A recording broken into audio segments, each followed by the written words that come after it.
I'm only wondering why neither the prosecution nor the defense is presenting a competent witness in the handling of intelligence and confidential fund. The permission of Senators Erwin Tulfo, Ontiveros, and Rafi Tulfo, Chair would like to acknowledge Senator Lacson first, since it is his first round to ask questions. Thereafter, we will be recognizing in this order Senators Erwin Tulfo, Senator Ontiveros, and Senator Rafi Tulfo for their second round. Senator Lacson may proceed. You have Thank 2 you, minutes, sir. Mr. Presiding Officer. Hindi po ako magtatanong. I will only make a manifestation. I'm only wondering why neither the prosecution nor the defense is presenting a competent witness in the handling of intelligence and confidential fund. Kasi po, in my previous life, sa intelligence, sa law enforcement, ang natatandaan ko, kasi limited yung purpose ng intelligence at saka confidential fund.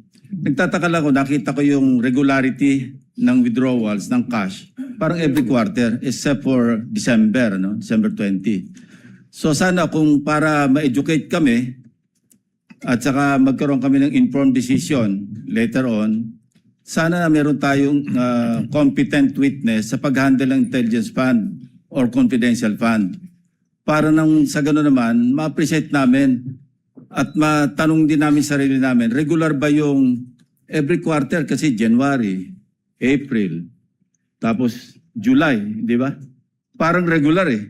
Ang alam ko, pagka may pangangailangan dahil merong intelligence gathering operation, may confidential activities, saka palang mangangailangan ng pera. So yun lang, Mr. Presiding Officer.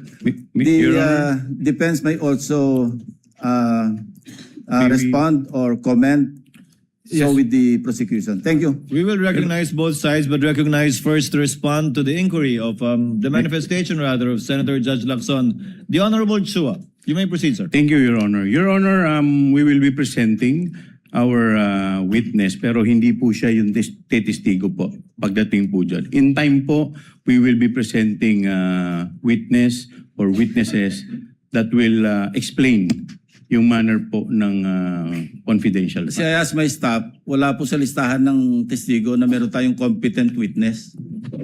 Yung COA. Diba? So saan ang galing yung sinasabi niyo may present kayo? Yung COA po. They will be the COA one is not a competent witness sa pag-handle ng intelligence and confidential funds. Somebody, Your Honor, meron po kasi maybe kami reservation. a retired intelligence officer, somebody like that na maalam mag-handle. Nagtataka lang ako bakit masyadong regular tapos yung una pa, natapat pa na magpapasko. Yes, Your Honor, may present po kami, pero kung makikita po ninyo dun sa aming pre-trial brief, meron po dong reservation. Thank you. Thank you po. Confidential pa daw po. The Honorable Attorney Poa, rather, is recognized for your comment to the manifestation of Senator Lacson. Thank you, may Mr. proceed, sir. Presiding Officer. Same comment actually with the prosecution, Your Honors. Meron din po kasi tayong mga reservations. So we will present when we feel necessary, Your Honors. Sa ngayon nga, confidential pa din yung witness niya.